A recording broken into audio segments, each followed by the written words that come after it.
es un tiempo de Dios. Es la hora de empezar una nueva canción. Levantemos juntos nuestra voz. Tu tiempo empieza, es tu tierra nueva. Tierra nueva. Señor Jesús, yo sé que tú, tu Santo Espíritu y tu palabra están en este lugar. Hoy te quiero pedir que me ayudes a escuchar, que me lleves a entender y comprender, pero que especialmente quites todo obstáculo que me lleva a practicar tu palabra en mi vida diaria. En el nombre poderoso de Jesús. Amén y amén. Hebreos 11, versículo 4. Dice la palabra lo siguiente: por la fe Abel ofreció a Dios un sacrificio más aceptable que el de Caín, y por ella recibió testimonio de ser justo, pues Dios aceptó su ofrenda. Por la fe Abel, a pesar de estar muerto, habla todavía. Padre, yo te quiero dar gracias por tu presencia en este lugar, por recordarnos hoy que tú sigues ahí con nosotros, que vale la pena buscarte con hambre, con sed, y que, Padre precioso, hoy despiertes hambre por tu palabra. Te quiero pedir, Rey, que uses mi vida para que con temor y temblor lo que has ministrado a mi mente, a mi corazón, a mi vida, sea revelado como alimento para tu iglesia, y que tu palabra sea el centro de lo que hoy vas a compartirnos en la comunión de los santos. Gracias, Rey, por estar en este lugar. A Satanás, que a veces se incomoda, que a veces molesta, yo quiero sencillamente recordarle con la autoridad que viene del cielo que está vencido en el nombre de Jesús, que las puertas del Hades no prevalecerán en contra de la iglesia de Cristo, en el nombre de Jesús. Amén y amén. Bueno, ¿cómo se llama esta serie para los que están ahí conectados? Bajo su protección. ¿Listo?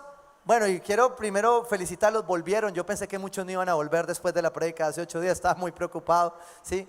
Pero cuando llegué a esta dije, otra vez, Señor, ahorita sí no van a volver nadie después de esta prédica, porque al final creo que el Señor está instruyéndonos a algo que necesita este tiempo, y esta no va a ser la excepción. Creo que Dios, y quiero compartirte algo. Cuando empezamos a trabajar esta serie, siempre tratamos de hacerlo con antelación, y con esto respondí al mensaje que Pastor Frank nos dejó el día del aniversario, es decir, abril. Y ese mensaje fue un mensaje que para mí era un mensaje muy profético y muy retador de lo que sigue de la iglesia. Pero por tanto yo le preguntaba al Señor qué sigue para nosotros como Tierra Nueva. Sí, es lo que te decía cuando empezamos esta serie. Y cuando Dios nos llevó a eso, yo tenía ya en teoría un libro que iba a comenzar a hacer una serie, que es el libro de Nehemías. Lo tengo ahí guardado en la neverita de sermones. Entonces, pero el Señor me inquietó y me dijo, no, quiero que vuelvas al principio. Y cuando hacía este capítulo, cuando preparaba este capítulo, me daba cuenta cómo este tema particularmente de estar bajo la protección de Dios implica volvernos atrás e ir pasando paso a paso. Es decir, pasamos Génesis 1, Génesis 2, Génesis 3, ahí vamos en ese pedazo, pero hoy el Señor nos lleva a Génesis 4. Sin embargo, no comencé en Génesis 4 intencionalmente. ¿Por qué? Porque me surgió una pregunta que tal vez a ti te puede surgir en medio de esta serie. Y es, pastor, nos estás hablando mucho acerca de la obediencia, de la autoridad, del engaño, de la sumisión, pero mucho de eso que nos has predicado ha estado basado en el Antiguo Testamento, en las palabras que Dios declaró para el pueblo de Israel, para el pueblo judío en ese momento. Y yo no soy, de pronto alguien lo puede haber pensado así, y yo no soy del antiguo pacto, sino de un nuevo pacto. Yo soy una persona que vive a partir de la obra de la cruz en la gracia. Entonces, ¿por qué tanto volver allá? Y cuando me hice esa pregunta de por qué para predicar esto teníamos que volver a la raíz, el Señor me respondió en el Nuevo Testamento. Romanos 15, versículo 4, dice la palabra de Dios: de hecho, todo lo que se escribió en el pasado, ¿cuándo? En el Antiguo Testamento, ¿sí? Tu Antiguo Testamento se escribió por esto, porque tú necesitas conocer el Antiguo Testamento, ¿ya? Algunos teólogos integrales lo que concluyen es que el Antiguo Testamento es la obra en obra gris, la casa en obra gris, y el Nuevo Testamento es la casa en obra blanca, ya concluida, terminada. Por eso, si en la lectura del Antiguo Testamento, ir al pasado, ir a la historia, no me apunta más al Nuevo, estoy leyendo mal, ¿sí? Porque estaría entrando en una lectura de la Biblia, en un estudio de la Biblia que me va a llevar más al pasado. Y ahí tenemos que estar con los ojos abiertos porque la doctrina judaizante tal vez nos vuelve acá y nos vuelve más al pasado, cuando tú y yo ya vivimos por gracia, por la obra de Jesús en la cruz. Y esto es importante tenerlo en cuenta. Por eso creo el apóstol Pablo dice acá en Romanos 15:4, de hecho, todo lo que se escribió en el pasado se escribió para enseñarnos. Todo el Antiguo Testamento nos enseña, a fin de que alentados por las Escrituras, ¿sí?, alentados por la palabra, perseveremos en mantener nuestra esperanza. Es decir, si tú lees el Antiguo Testamento y se te vuelve aburrido porque crees que es algo muy viejo para ti, el riesgo que corres es no poder vivir lo nuevo que hay para ti. ¿Por qué? Porque mi pueblo se perdió por falta de conocimiento. ¿Sí? El que no conoce la historia, dice el refrán popular, está condenado ¿a qué? A repetirla. A veces parece que nuestra nación viviera en ese círculo, ¿no? Repitiendo y repitiendo la historia porque no aprendemos de aquello que pasó. Primera de Corintios 10:11, la Nueva Traducción Viviente, el mismo apóstol Pablo dice lo siguiente: esas cosas le sucedieron a ellos como ejemplo para nosotros. Es decir, cuando yo miro el Antiguo Testamento solo veo un ejemplo, una referencia del pueblo de Dios, en el cual tú y yo fuimos injertados a través de la obra de la cruz, ¿sí? Porque aunque todos no somos de allá, sino de acá, ¿sí?, fuimos injertados y nos identificamos con el pueblo de Dios del Antiguo Testamento, ¿ya? ¿Por qué? Porque lo que a ellos les pasó nos enseña. Ahora, en liderazgo y en todo lo demás, todos sabemos que muchas veces esa es de las tres formas en las que podemos aprender. Una, porque nos lo dicen, ¿sí?, y hacemos lo que nos dicen. Dos, porque vemos que a alguien le pasó y decimos, uy, no, que no me pase a mí. Yo siempre que hablo con mi pastor le digo, uy, pastor, menos mal te pasó a ti, tú vas adelante, que no me pase a mí. Y él me voltea y me dice, te va a pasar. Y yo, no, te reprendo. ¿Por qué? Porque si fuese así, pues muchas cosas no nos pasarían. Solo con darle una pasadita a las noticias uno dice, ay, no, que esto no me pase a mí. Pero no pasa así. Y la misma palabra, el apóstol Pablo concluye y reafirma esto. Esto que sucedió es por un ejemplo. Ahora tú decides si tomas el ejemplo o no tomas el ejemplo. ¿Listo? Dice, se pusieron por escrito para que nos sirvieran de advertencia a los que vivimos en el fin de los tiempos. Por eso, hablar del fin de los tiempos y esto de estar bajo la protección de Dios implica equipar a la iglesia, ¿ya? Porque es la iglesia de los últimos tiempos. ¿Cuántos creen y dan cuentas de ello? Estamos viviendo parte de los últimos tiempos, ¿sí? Pero más allá de predicar un mensaje apocalíptico que nos lleve al miedo, yo quiero llevarte a la palabra, porque al final esto nos apunta a los principios que nuestros antepasados pudieron no vivir, no aplicar, ¿sí? Que tienen que ver con todo esto que es estar bajo la protección de Dios, bajo su provisión, protección y su paz. Y aquí entonces me llevaba a concluir para esta introducción, a empezar que todo lo que estamos hablando en esta serie tiene que ver con principios que van desde el Génesis hasta el Apocalipsis. Es decir, no son principios del Antiguo Testamento, son principios bíblicos y operan igual desde Génesis hasta Apocalipsis. Todos sabemos que una sana doctrina no se hace de un pasaje ni en uno ni en otro, se hace de la conclusión de la suma de la palabra, que es la verdad. ¿Listo? Y esto me llevaba a concluir dos o tres de ellos. El primero de ellos es aquel que dice de la siembra y la cosecha. Es un principio, usted no necesita ser cristiano para conocerle. Lo que usted siembre, eso cosecha, ¿sí? Es un principio bíblico. El mundo lo conoce, lo sabe. De hecho, el mundo lo relaciona con las buenas obras. Si yo hago buenas obras, me va bien, ¿sí? Y eso en parte es verdad. Pero usted y yo sabemos que como principio no opera solamente allí. Hay otro principio que tiene que ver con lo que venimos hablando y tiene que ver con la obediencia, ¿sí? Un gran amigo decía, el que obedece nunca pierde. Pero la obediencia tiene que ver con la protección. La palabra por muchos lados nos dice que si yo obedezco, ¿sí?, Dios me protege. El salmista en el Salmo 91, verso clave de esta serie, decía que el que está bajo su abrigo, porque obedece, será protegido, proveído y vivirá ¿cómo? En paz, ¿cierto? Es decir, obediencia versus protección. Y hay otro que tiene que ver precisamente con el texto clave del día de hoy, que dice que por la fe Abel ofreció a Dios un sacrificio más aceptable. Tiene que ver con la fe.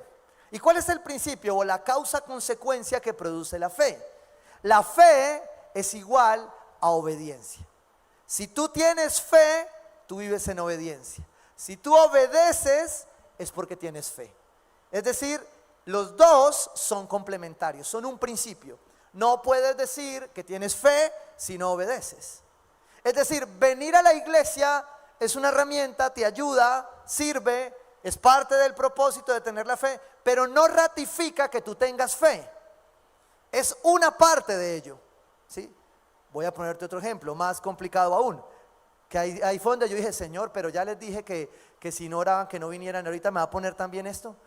Yo le dije, de nada te sirve diezmar si no obedeces. Pero ¿cómo así, pastor? Yo estoy obedeciendo. Sí, pero Dios conoce tu corazón. De nada te sirve ofrendar si en el fondo, ¿sí?, no hay obediencia. Lo estás haciendo por religiosidad, ¿sí?, o porque eres líder y a los líderes el pastor nos pone como expectativa clara que esa es un área que debe estar en orden, ¿sí? Entonces, cuando iba a estos principios, llegué a este punto de la ofrenda. Tranquilos que de esto solo un sermón al año es este, bueno.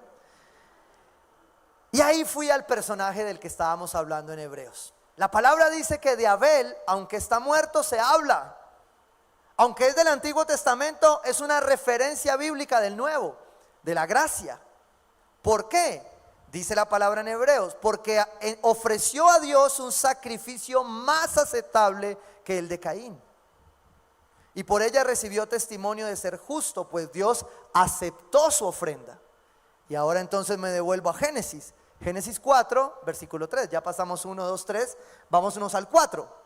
Y aquí en el 4, quiero que usted atentamente tome nota en el texto, porque hay unos elementos que quiero que conecten el contexto de lo que te quiero hablar hoy. El primero dice ahí en Génesis 4, versículo 3. Tiempo después, Caín presentó al Señor una ofrenda del fruto de la tierra. Abel también presentó al Señor lo mejor de su rebaño, es decir, los primogénitos con su gracia. Perdón, con su grasa. Listo, anótelo de la grasa, que eso es importante por estos tiempos. Bueno, pero quiero hacer énfasis aquí en algo especial, para que usted me ayude a hacerlo. Y quiero que usted esté muy concentrado. ¿Por qué? Porque hacer contexto de la palabra es importante.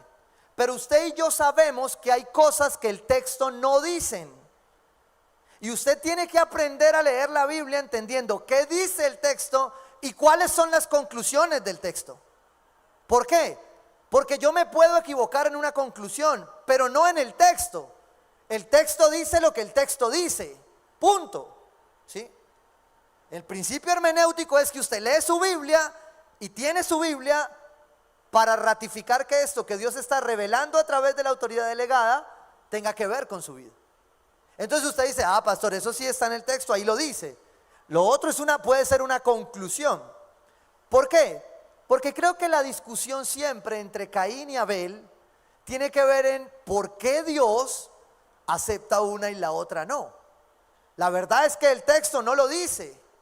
Nos deja en contexto una serie de variables por las cuales yo quiero llevarte y darnos cuenta que tal vez sí tenía que ver con otra cosa. Pero quiero hacerte énfasis en esto, porque la palabra por sí misma nos ayuda en contexto a describirse. Dice, tiempo después.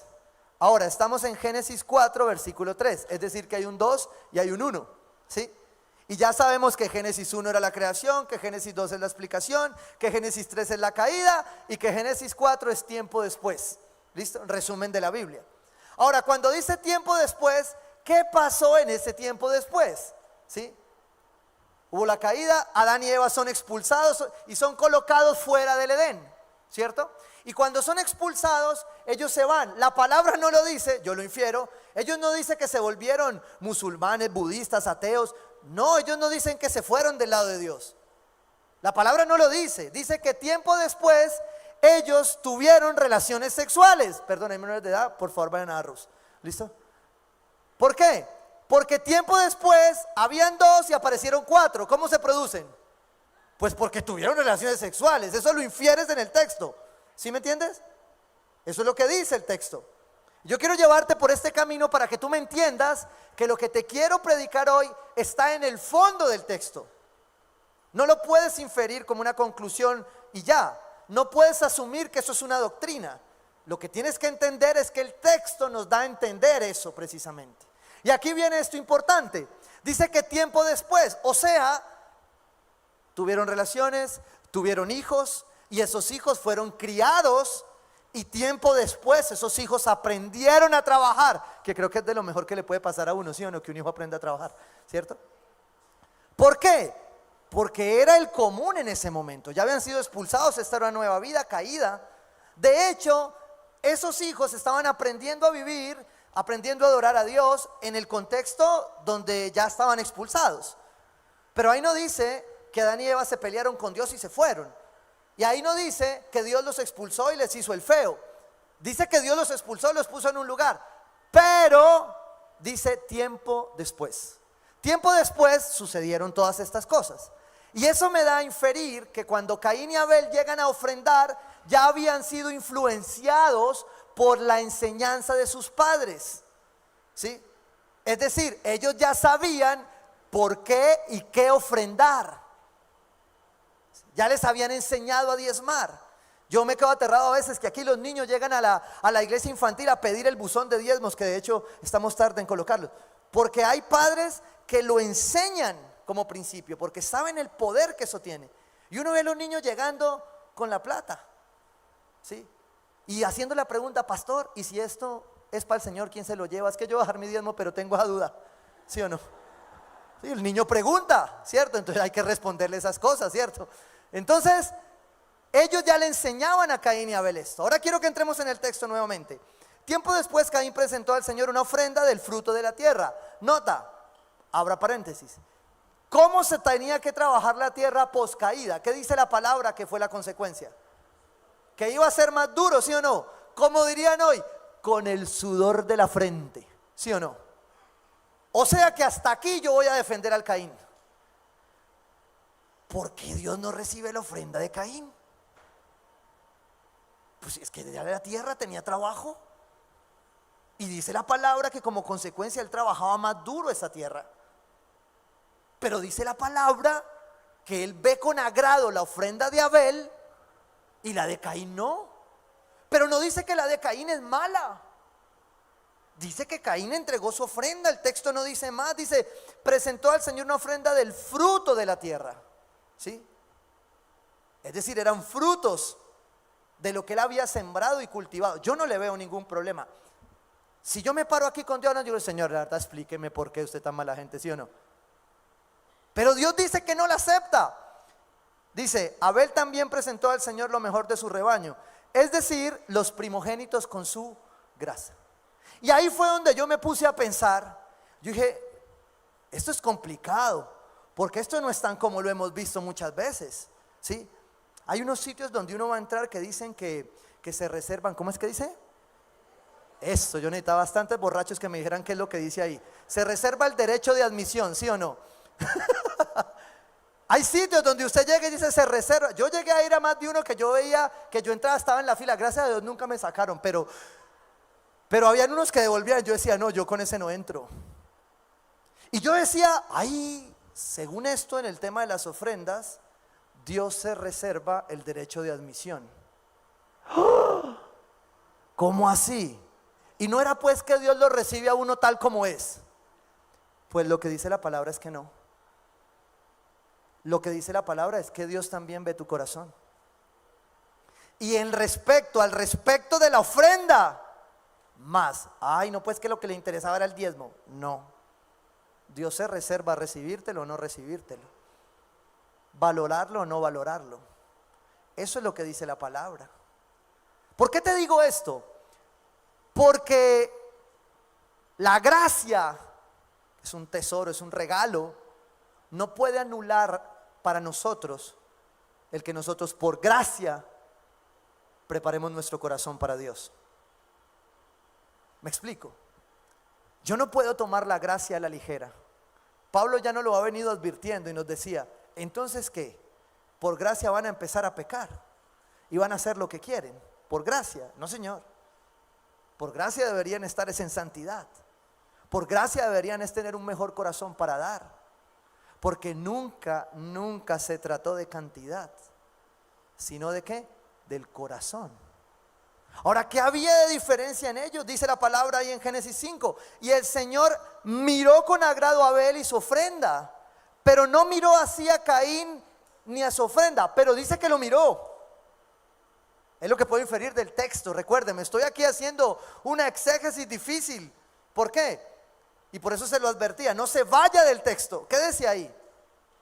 Porque lo puedo concluir, pero el texto no lo dice. Escuche esto. Pero no miró así a Caín ni a su ofrenda. Por eso Caín se enfureció y andaba cabizbajo. Y aquí es donde entonces vuelvo a mi pregunta, ¿por qué no la recibió? ¿Qué había en medio de esto que la ofrenda de Caín no fue recibida?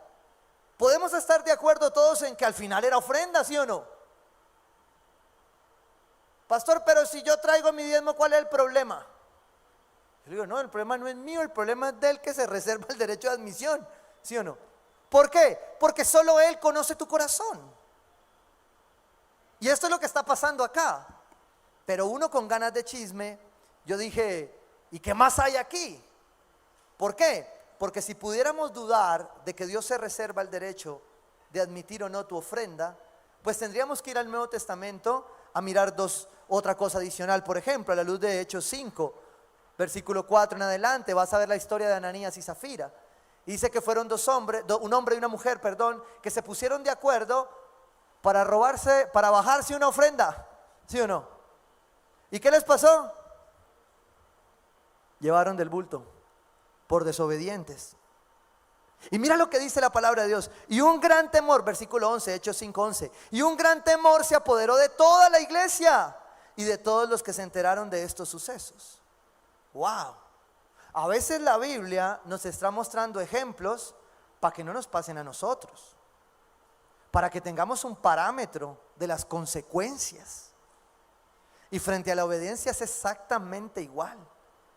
La Biblia no nos muestra, ni los hombres de Dios nos exponemos a contar la perspectiva pecaminosa o de nuestro pasado para hacer gloria de nuestro pasado, sino para hacer gloria de nuestro presente y nuestro futuro.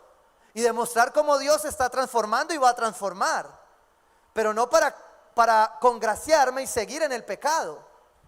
Eso no es lo que dice la palabra de Dios. De hecho, Jesús en el Nuevo Testamento usaba una frase muy especial cuando sanaba y cuando liberaba y cuando defendía especialmente a la mujer.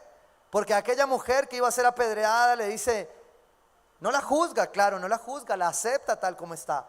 Pero le dice, vete y no peques más. Eso le dice el Señor. Por tanto, tú y yo no tenemos una licencia para hacerlo y no podemos tomarlo a la ligera. Por el contrario, esto debería animarnos a temer de Dios. Éxodo 20:20, y me encanta el amor de Dios a través de Moisés en esto. Mire lo que dice, no tengan miedo. Frescos, el pastor no está bravo. Es la palabra. Dice acá la palabra, no tengan miedo, le respondió Moisés. Dios ha venido a ponerlos a prueba para que sientan temor de Él. ¿Y qué? Y no pequen. ¿Qué quiere decir esto también? Que aquí en el pecado la falta de temor de Dios está haciendo que la iglesia, yo le decía a los líderes esta mañana, miren, siempre se lo digo a la iglesia, que el mundo lo haga, pues está bien, es el mundo, no lo entiende, no lo conoce y yo no lo puedo juzgar, ¿sí? Que la iglesia lo haga, ahorita ya subimos de nivel cuando le hablo a los líderes, que la iglesia lo haga está bien, en la iglesia hay creyentes, no todos son discípulos y está bien, pero cuando llego al liderazgo se supone que son los discípulos, pero que los discípulos lo hagan tampoco está bien. Cuando los discípulos perdemos el temor de Dios, entonces el pecado entra a la iglesia y entonces el pecado nos roba todo lo que Dios tiene para nosotros. Y la iglesia no puede seguir permitiendo el pecado dentro de la iglesia. Por eso hablar de ese tema es tan complicado. ¿Por qué? Porque sí hay pecado al respecto, sí hay ladrones, sí hay gente que lo hace mal, pero eso no anula el principio y la autoridad que Dios tiene sobre ese principio. Y por eso la palabra nos exhorta a mantener el temor de Dios para no pecar. Pero no me desvío. ¿Por qué no acepta Dios la ofrenda de Caín? Si Caín por igual traían una ofrenda al Señor, eran buenos hijos. Caín trabajaba, dice que fruto de su trabajo trajo el fruto, y Abel trajo sus animalitos. O sea, ellos eran como usted y como yo, íbamos a la iglesia, diezmamos, ofrendábamos, hacíamos todo lo que el pastor nos decía que la Biblia decía que había que hacer y obedecíamos. Y entonces, ¿por qué el Señor se va a reservar el derecho de admisión conmigo, de no recibir mi ofrenda? Con tanto esfuerzo, con el sudor de la frente que yo la hago, pastor. ¿Por qué? Y aquí es donde encontré unas causas que el texto me deja inferir. La primera de ellas, el razonamiento. Ahora, quiero que lo mires desde este punto de vista. Génesis 3, versículo 7. En ese momento se les abrieron los ojos y tomaron conciencia de su desnudez.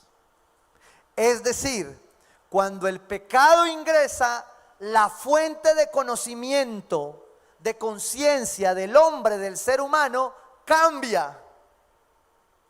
Es decir, descubrió unas cosas profundas en esto. Por ejemplo, Eva no tenía un razonamiento raro. O sea, Eva iba, abría el closet y se ponía lo que tenía. Pero después de la caída abría el closet y decía, no tengo ropa. Desde ahí empieza el engaño. ¿Por qué? Porque había otra fuente de razonamiento. Porque la caída le da al hombre, ¿qué fue lo que le ofreció Satanás? Que vas a conocer. Y de hecho la palabra lo afirma, porque más adelante en Génesis 3:11, la Nueva Biblia de las Américas, versículo 11 dice, ¿quién te ha hecho saber, dice Dios, que estabas desnudo? Cuando el pecado entra también, además del temor, un razonamiento. Y es, ¿cómo hago yo para pensar? Ahora, ¿qué me dice mi conciencia? Ellos abren sus ojos, se ven en pelota y dicen, ¡ay! ¿Y qué hicieron? Lo primero que fue, cogieron mata y ¡fum! Ellos, esa fue la solución que su razonamiento les dio. Es decir, no tengo más, me siento desnudo, me tengo que tapar. Piensen en un niño. Nosotros a nuestros hijos, por cuidado, además porque tenemos que estar alertas para cuidar a nuestros hijos del abuso, tenemos que enseñarle a cuidar sus partes íntimas. Pero un niño no tiene conciencia de esa desnudez. La ponemos nosotros, ¿sí me entienden? Los niños que no son expuestos al abuso, a la pornografía, al maltrato, son inocentes en esa área. ¿Sí? Yo veo niñas acá que ya están creciendo, que nosotros las mismos bebés. Esta mañana yo le decía a uno de los líderes, yo le digo, ay, ¿qué vamos a hacer con tu hija? Ya está tan grande. Pero yo la veía y yo le decía, pero no deja de ser una niña. Y como está toda bonita, ya los otros babosos andan por ahí botando baba, ¿cierto? Y le andan ahí, entonces yo le digo, pero ella no les para ni bolas, no se da cuenta. ¿Por qué? Porque está inocente. Ese era el razonamiento antes de la caída, era inocente. No había nada en la desnudez. Pero hoy, cuando se cae, yo ya me siento desnudo frente a muchas otras cosas. Ahora pasa al área física y piensa en tu mente, en tu razón y en tu corazón. ¿Qué pasa cuando ya no razonas como Dios tenía planeado que razonaras? Entonces tú razonas desde tu faltante, tú razonas desde tu desobediencia. Entonces ya tu razonamiento te lleva a tratar de razonar mejor que Dios y saber más que Dios. Que eso fue sencillamente el engaño, fue lo que Satanás quiso colocar allí. Pero Dios, ¿sí? A pesar de que el hombre entra eso en la cabeza del hombre, el razonamiento por el cual muchas veces desobedecemos. Porque una de las razones por la que desobedecemos es que el Señor nos dice qué hacer. Pero nosotros razonamos. Razonamos con Google, con la IA, con TikTok, con Instagram. Y entonces nos da otra ecuación. ¿Por qué? Porque no creemos que esta sea la razón. Porque no creemos que la palabra sea suficiente para tener la razón. Y yo te acabo de hablar que Abel es un símbolo de fe. O sea que si yo creo, soy obediente. ¿Por qué entre la fe y la obediencia hay tanta distancia? Por el razonamiento caído con el cual queremos entender cada circunstancia y cada situación. Y cuando iba entonces a esto, llegó el remate. Porque Dios entonces aquí deja una enseñanza en Génesis 3:21 de cómo Dios soluciona el problema del razonamiento del hombre. Y entra el primer sacrificio en la Biblia. Y lo hace Dios. ¿Para qué? Para cubrir el pecado. Ese sacrificio, dice, Dios el Señor hizo ropa de pieles. Y no era que el Señor tenía una impresora 3D y sacó la piel, no. Si dice la palabra hizo ropa de pieles, ¿qué tuvo que haber? Un sacrificio. Tuvo que haber una muerte para que hubiese una cobertura, una protección. Tú y yo somos protegidos por el sacrificio de Jesús en la cruz, por su sangre. Bueno, Adán y Eva, Dios, a pesar de, por su gracia, los saca del Edén, los pone en otro lugar y los cubre a través de un sacrificio. Quiere decir, si me lo permite inferir a través de la palabra, que Adán y Eva sabían que era un sacrificio. Adán y Eva enseñaban a sus hijos que era un sacrificio. Abel sabía que era un sacrificio. Caín sabía que era un sacrificio, pero Caín decidió hacerlo por el fruto de sus manos, por su razonamiento y no por su corazón. Y al respecto de la ofrenda, al respecto de lo que se entrega, al respecto del sacrificio, tiene que ver con el corazón. Jamás se ha tratado de la plata. Jamás se ha tratado de lo material. Siempre desde Génesis se ha tratado de tu corazón. Y eso es lo que Abel y Caín me dejan ver. Que siendo formados por los mismos padres, el uno llevaba, parece que mucho, pero por sus manos, y el otro llevaba lo poco, pero lo que le costaba en su corazón. Si usted lo lee, dice que Abel llevaba, perdón, déjeme me devuelvo, dice, Abel también presentó al Señor lo mejor de su rebaño. Es decir, parece que a Caín había llevado lo mejor del fruto de su cultivo. Pero cuando se recogía el fruto y se entregaba, pues él seguía saliendo un fruto. El problema del animal era que cuando usted lo entregaba, ¿sí?, a usted le dolía, porque usted lo había criado, lo había levantado. Si no, pregúntele a alguien que ha tenido un pollo en la casa y le puso nombre. ¿Sí o no? Yo no sé cómo hacen esa masacre, ¿cierto? Y una vez llegué a una finca y yo, no, es que esos son los de diciembre, pero se llaman tal y tal. Y uno llegaba en diciembre y tal y tal, tal. ¿Sí o no? Pues uno se encariña. Ahora, póngase en Abraham. Abraham tuvo fe o obediencia. Wow. Porque yo no creo que Abraham se haya levantado al otro día diciendo, vamos a llevar al niño, No, eso es una lucha. Yo no te voy a entregar a mi hijo, pero me lo estás pidiendo y yo voy a obedecer. Y yo creo que tú vas a proveer. Obediencia y fe son inseparables. No lo puedes romper. Y lo que esto me lleva a inferir entonces, a través del sacrificio de Adán y Eva, es que el razonamiento que se coloca en la caída del hombre nos lleva a razonar el sacrificio. Y tal vez, vuelvo y repito, no lo dice el texto, se infiere del contexto, ¿sí? Y tal vez lo que Caín había vivido realmente era una desobediencia. ¿Por qué? Porque él sabía cuál era el verdadero sacrificio, pero decidió dar el sacrificio de sus manos, no el de su corazón. Y yo te quiero decir hoy, yo sé que muchos ofrendan, diezman con mucho sacrificio, pero de sus fuerzas. Y el sacrificio que Dios pide para esta generación ya no es de tus fuerzas, es de tu corazón. Es desde lo que te cuesta, es desde lo que tú dices, pero ¿cómo todo esto, Señor? Sí, ahí es donde Dios está viendo tu fe y tu obediencia. Ahí es donde Dios quiere advertirte, guardarte, protegerte y proveerte. Por eso infiero que tal vez la ofrenda de Caín no estaba dentro de las normas de Dios para ese momento, para lo que Adán y Eva ya habían recibido. Es decir, que a veces como padres podemos inferir, influir en nuestros hijos. pero nuestros hijos van a decidir por sí mismos. ¿Sí? Yo quisiera que mi hijo nunca, que mi hija nunca se equivocara. Por más hijos de pastores que sean, se van a equivocar.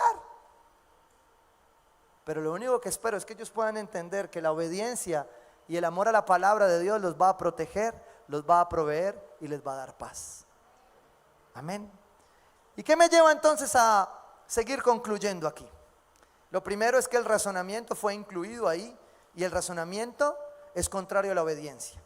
Ahora, el razonamiento que nos lleva a desobedecer toca a la puerta.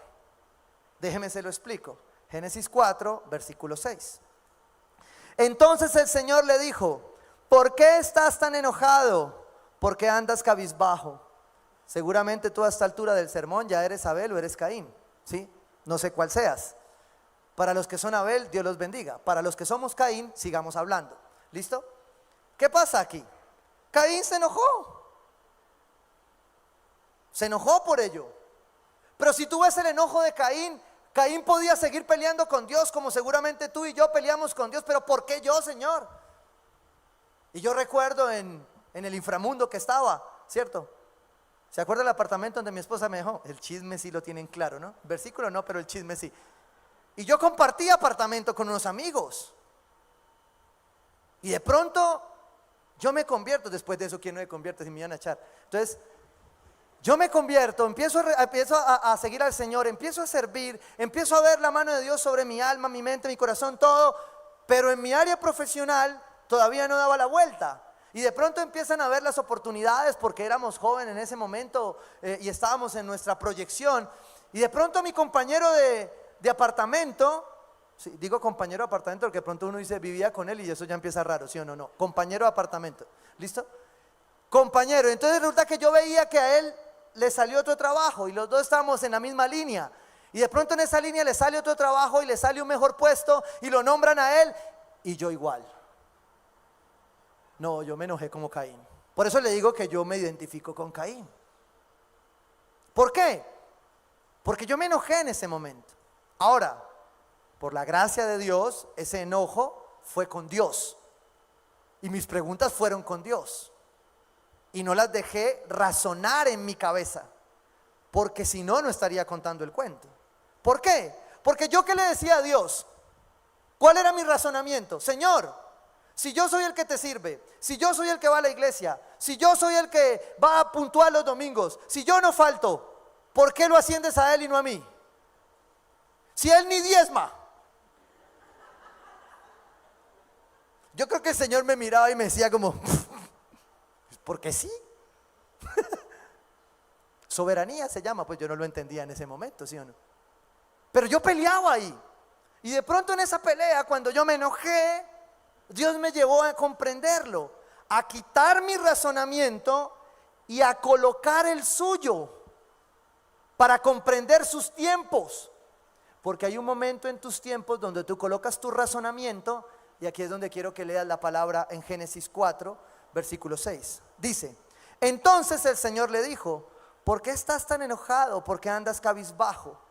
Y escucha esto, que me permite inferir lo que te estaba diciendo antes. Si hicieras lo bueno, podrías andar con la frente en alto. Dios lo ve cabizbajo y Dios le dice: si hicieras lo bueno, levantarías tu cabeza. ¿Qué quiere decir esto? Que Caín, ¿qué estaba haciendo? Lo malo, sencillo. Vuelvo y repito, no lo dice el texto, pero lo infiere el texto, el contexto. ¿Por qué? Porque Dios lo dice. Dice que el que venía cabizbajo y aburrido, Dios lo exhorta y le dice: si hicieras lo bueno, podrías andar con la frente en alto. Pero si haces lo malo, y escúcheme aquí, el pecado está a la puerta para dominarte. ¿En dónde está el pecado? En la puerta. Por eso usted puede llegar a pensar, cuando le ha metido las dos o una, ¿sí? Y usted dice: pero ¿qué me pasó? No lo vi venir.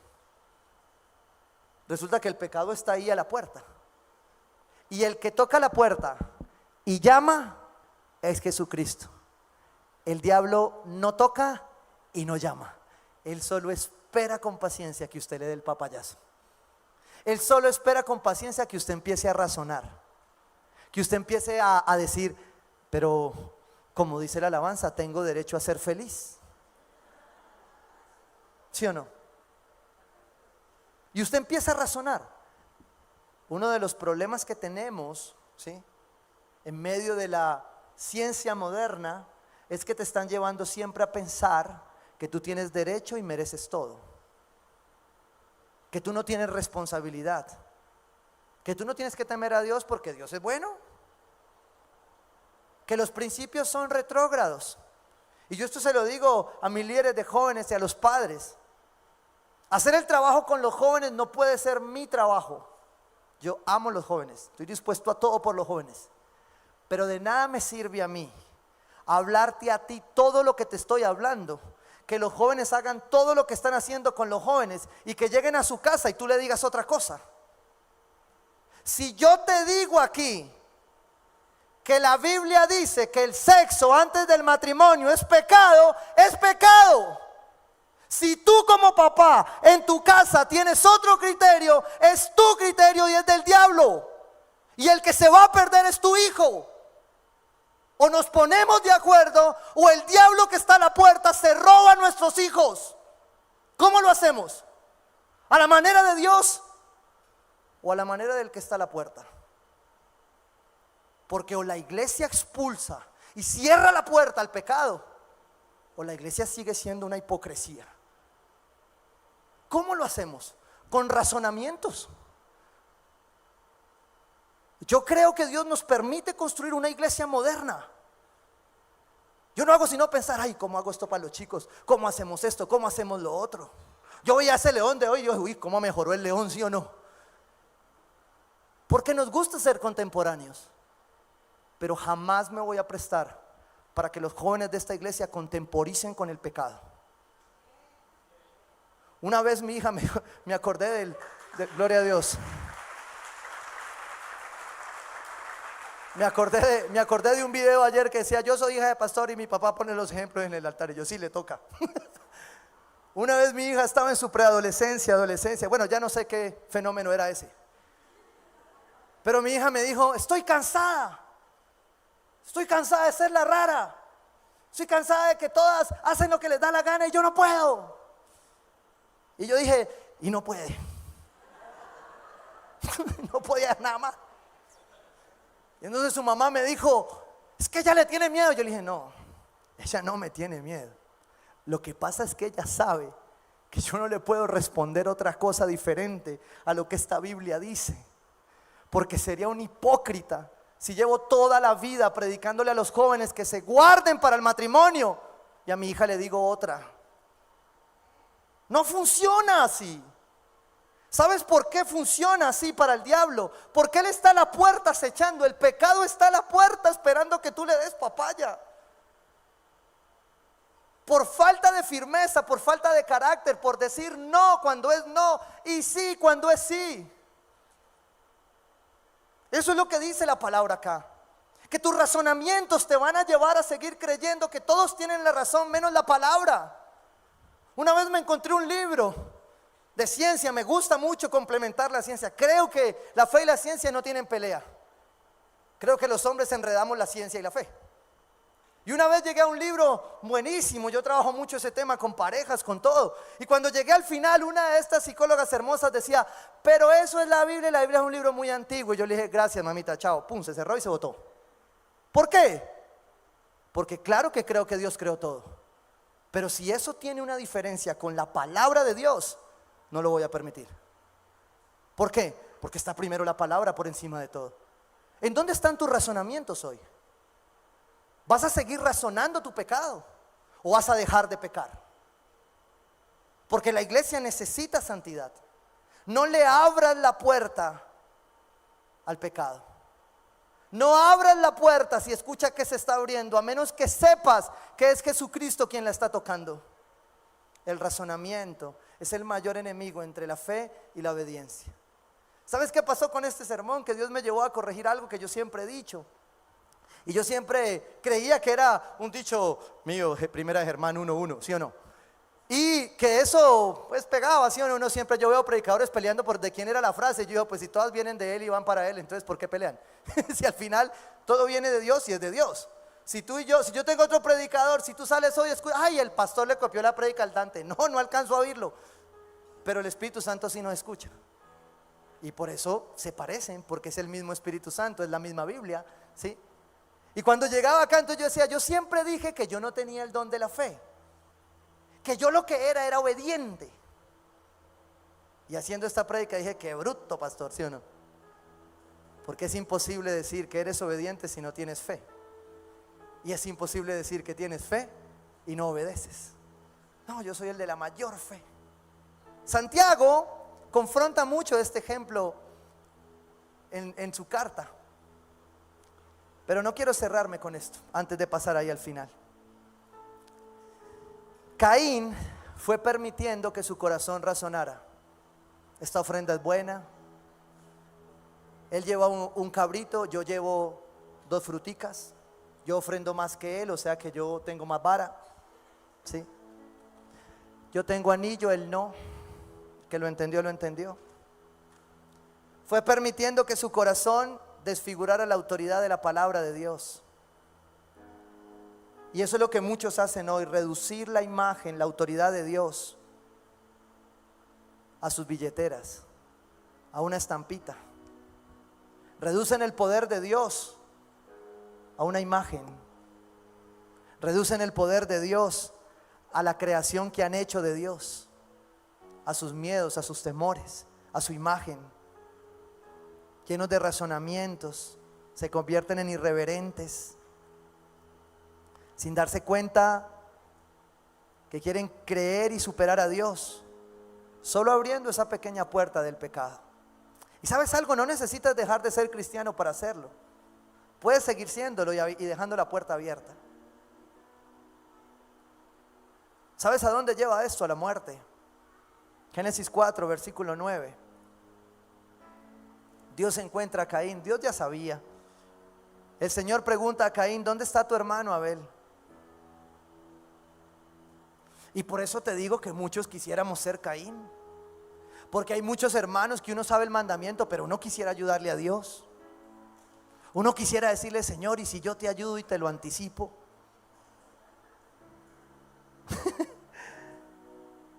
Pero ¿sabes qué dice Dios ahí? Que Él se acercó a Caín y le dijo, Caín, ¿dónde está tu hermano?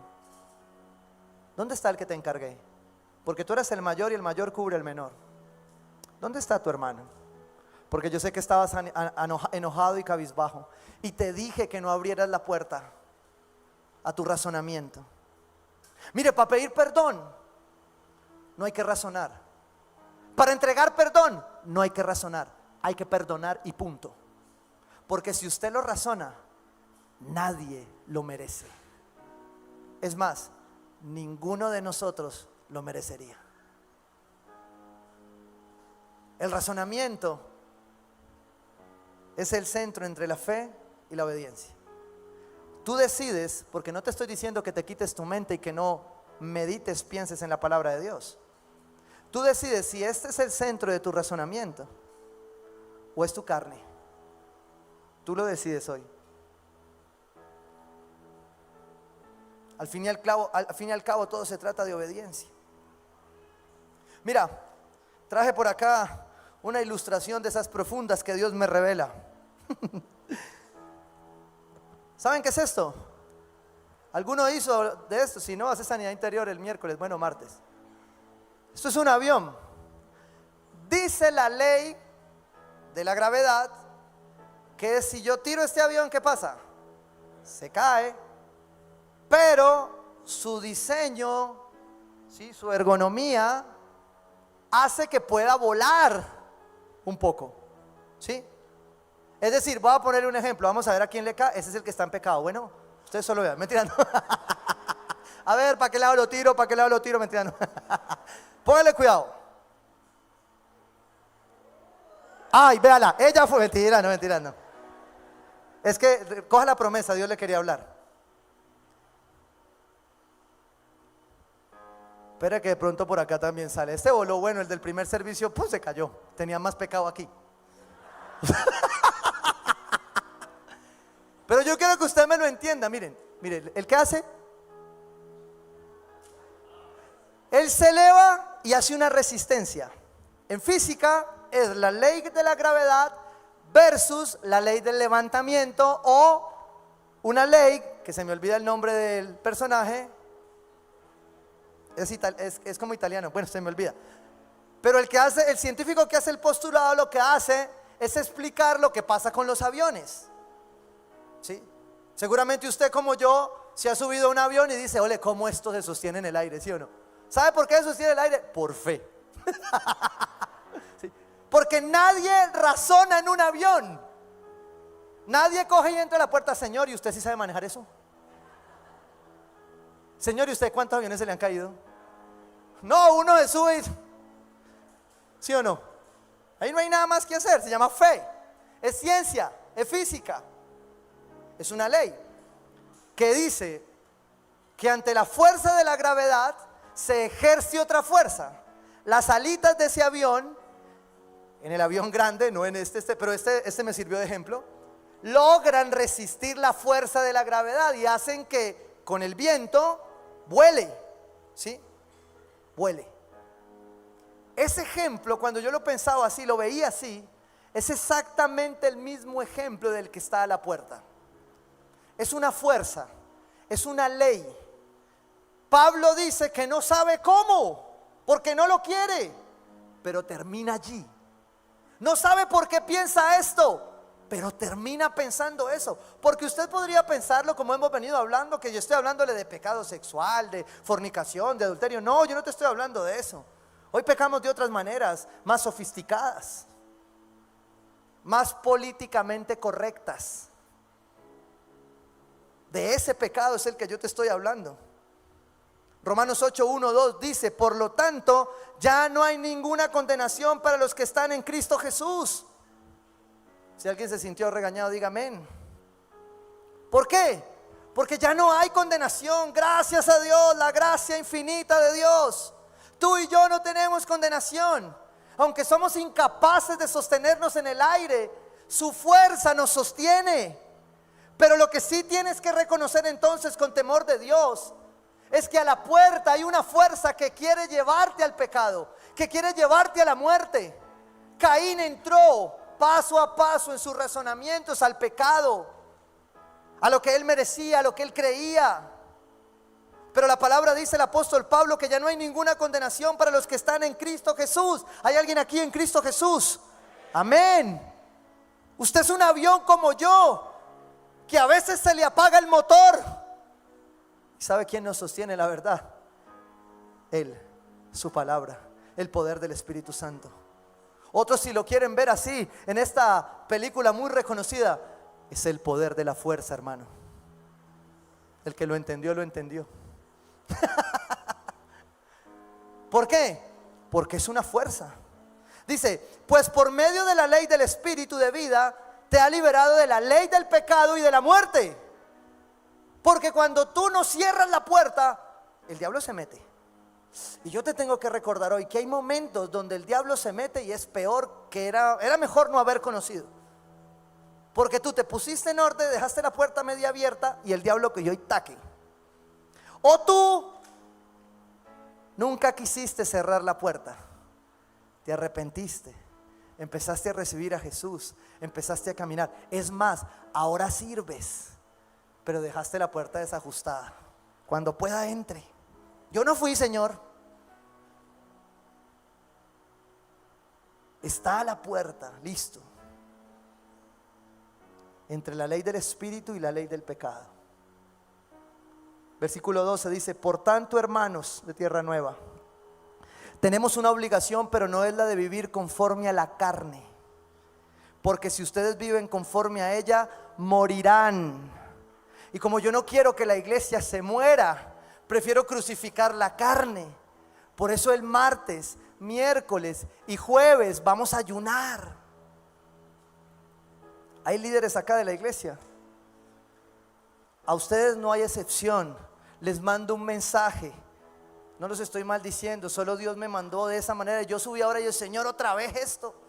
Que sí, que les diga así, que ayunen porque si no van a tener consecuencias. No tengo ni idea qué me está diciendo el Señor, pero al liderazgo le estoy diciendo martes, jueves y martes, miércoles y jueves, ¿ayunan o ayunan? Y no me pregunten por qué. Ustedes tienen una relación con Dios. El liderazgo de esta iglesia martes, miércoles y jueves va a ayunar. Y para no alargar el post es sencillo, solo agua de martes a jueves. Pero pastor, yo estoy enfermo. Bueno, está bien pues, agua y verduras para los débiles de martes a jueves. Pero pastor, estamos en discipulado. Perfecto, hasta las 6 de la tarde solo agua. Pero que ayuna, ayuna. Si usted me quiere desobedecer, ese es problema suyo, señor líder. Yo hoy se lo estoy diciendo como autoridad. Y si usted me considera su pastor, yo le pido que obedezca. Estoy hablando con mis líderes, con la iglesia no. Iglesia querida, si quieren ayunar martes, miércoles y jueves, pueden ayunar. Los líderes vamos a ayunar. Bueno, ahí lo invitamos.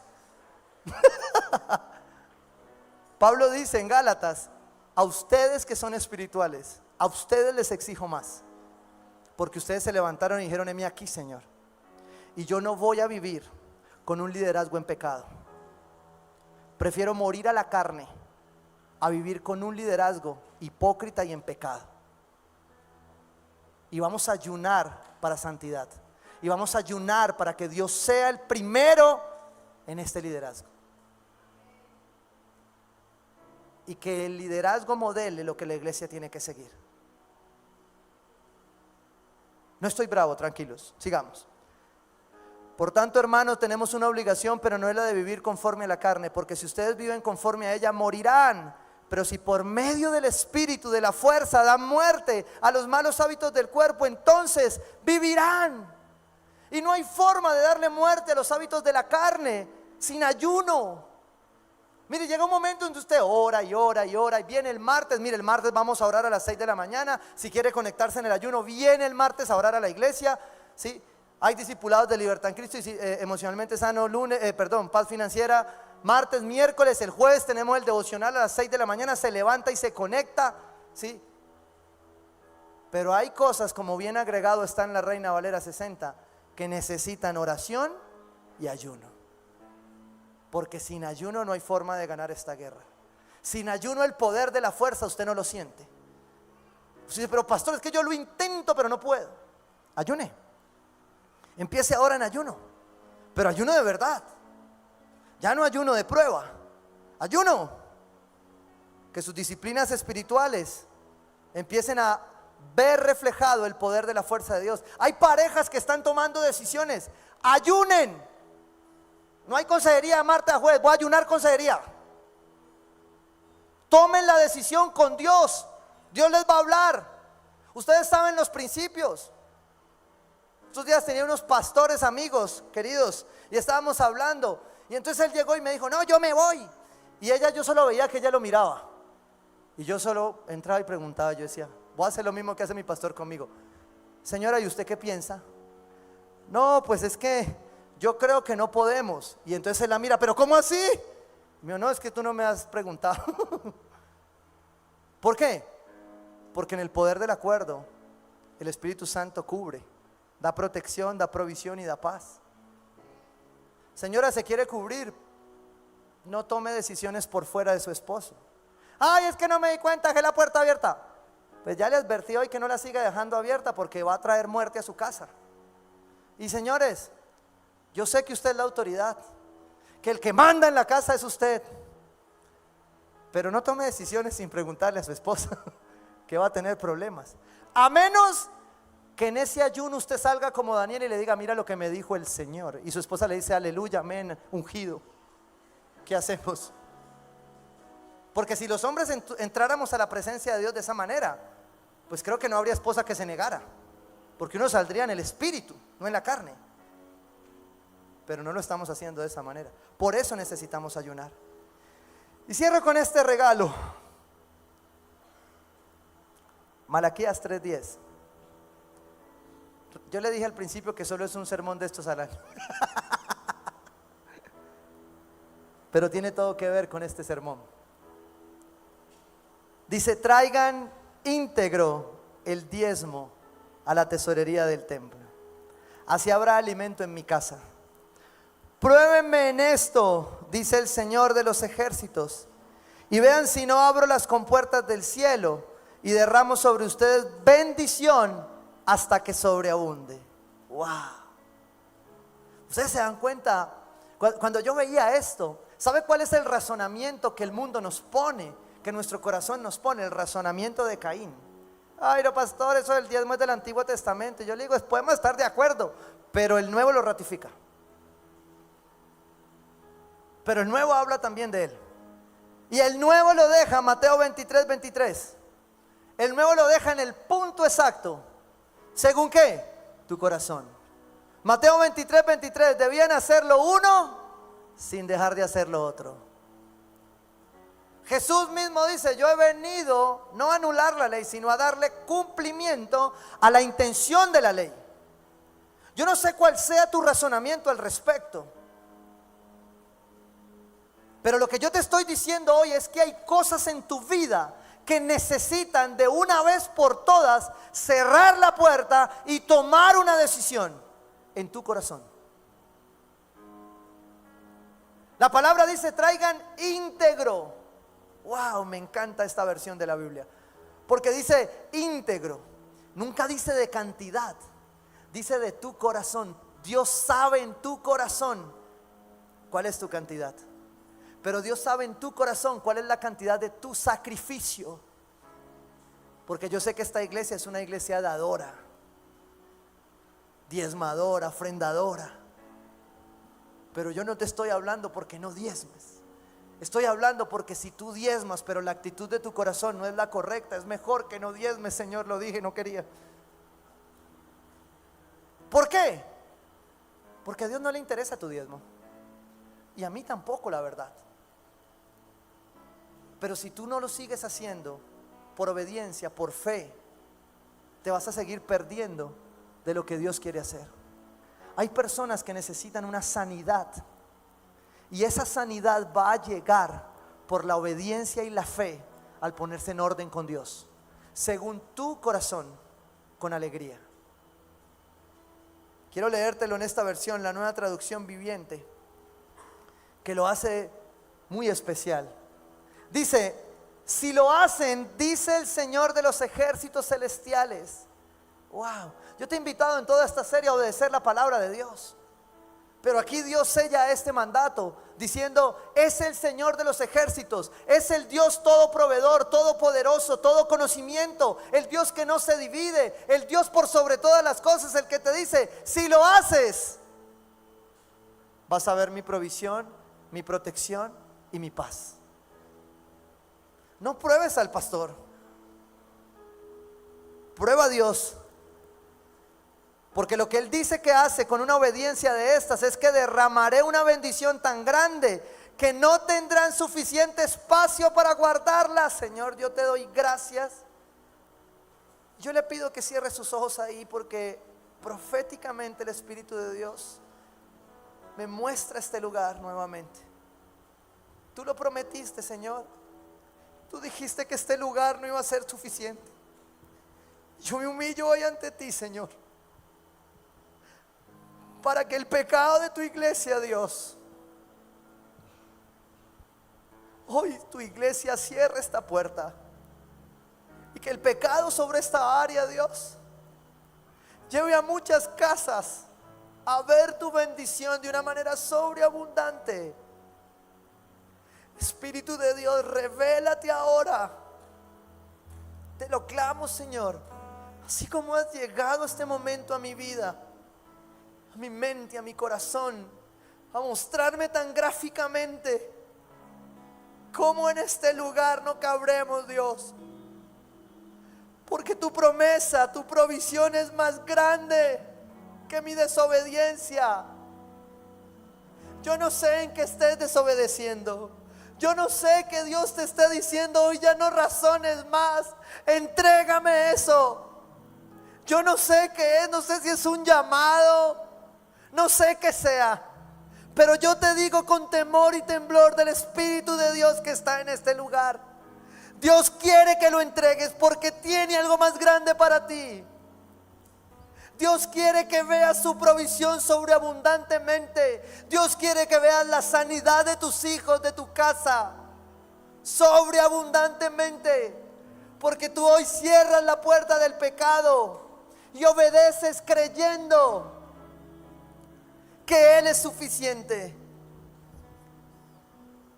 Inténtalo, dice la palabra en esta versión. Pónganme a prueba, dice el Señor. Y Padre, yo creo que la forma más alta de adoración para tu pueblo es la obediencia. Y por eso yo creo que tú has afirmado esta palabra en tu Santo Espíritu hoy con poder. Que aquellos que hoy están recibiendo de esto mismo, Dios, tú se los muestres y se los reveles. Y que la fuerza y el poder profético de tu palabra rompan ahora yugos. Que este ayuno que te vamos a entregar sea para romper cadenas de enfermedad, de muerte, cadenas generacionales, rencor entre padres e hijos, Señor. Este ayuno romperá con la división entre las familias. Este ayuno romperá con la provisión que estaba estancada, con trabajo, Señor. Padre, gracias, Rey. Gracias, Señor. Déjanos alabarte, que nuestra fe sea ratificada por nuestra obediencia, como Santiago lo dice, Señor. Que pudiésemos mostrar una fe a través de nuestras obras, una fe a través de nuestra obediencia. Porque, Señor, aunque no necesitas mi obediencia, yo sí necesito obedecerte. Tú conoces mi corazón. Y te oro pidiéndote que sanes en aquellas personas que han dejado de obedecerte producto del dolor, de lo que un padre hizo, de lo que un pastor hizo, de lo que un líder hizo. Y que hoy tu iglesia pueda abrazarte más a ti, Señor. Yo te lo pido en el nombre de Jesús.